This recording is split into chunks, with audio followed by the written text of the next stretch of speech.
تخفيض كبير خلال أيام.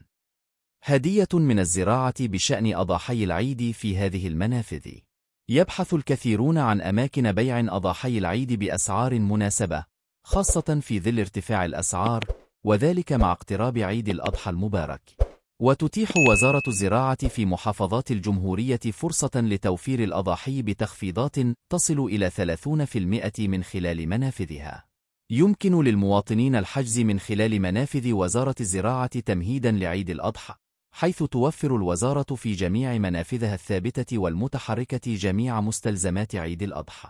وتطرح وزارة الزراعة سنويا الأضاحي الحية، وتقوم ببيعها للمواطنين الذين قاموا بحجز الأضاحي مسبقا، ومن المقرر أن يفتح باب الحجز رسميا خلال الأيام المقبلة.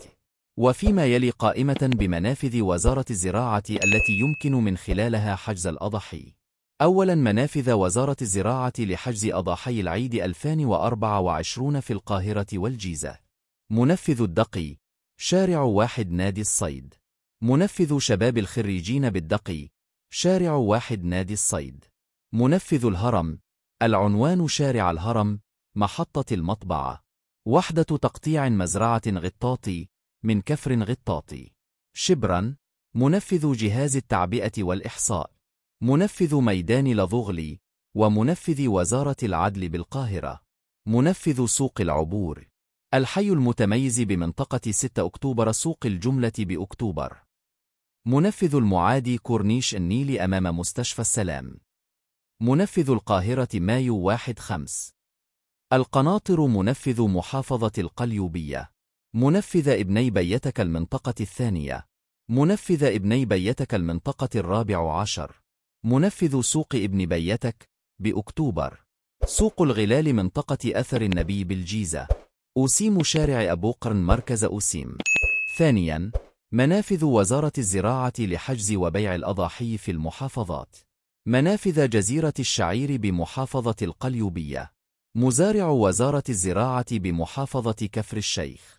منافذ وزارة الزراعة بمحافظة الشرقية. منافذ مزرعة جزيرة شندويل بمحافظة سوهاج. مزرعة مشتل كفر الجمام بالشرقية. مشتل قها بمحافظة القليوبية. منافذ مزرعة البوصيلي بمحافظة البحيرة. منافذ مزرعة طامية بالفيوم. منافذ مزرعة المطاعنة بمحافظة قنا. منافذ محطات البحوث بمحافظة الإسماعيلية. منفذ العامرية، المتراث، الجمرك بمحافظة الإسكندرية. منفذ سخن، مزرعة سخن بمحافظة كفر الشيخ. منفذ أبورديس أبو زنيمة سنت كاترين.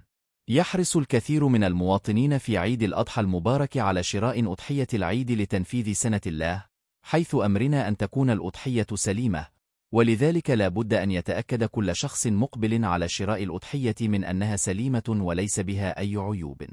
وقال حسين أبو صدام نقيب الفلاحين: إن الأضحية تعد من الأنعام الإبل والغنم والبقر والضأن 6 أشهر والماعز سنة، ولكل منهم عمر معين، فيشترط في الإبل أن تبلغ 5 سنوات والبقر 2 عام.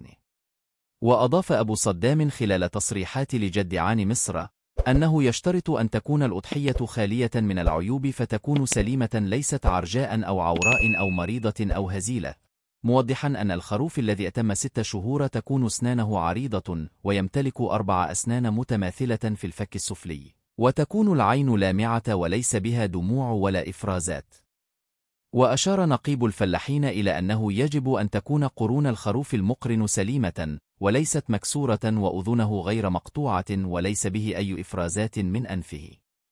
وتابع: يجب أن يكون خاليا من الأمراض الجلدية والبثور، ولا توجد به فضلات عالقة نتيجة إسهال أو مشاكل صحية، وأن يكون الخروف نشيطا غير كسول.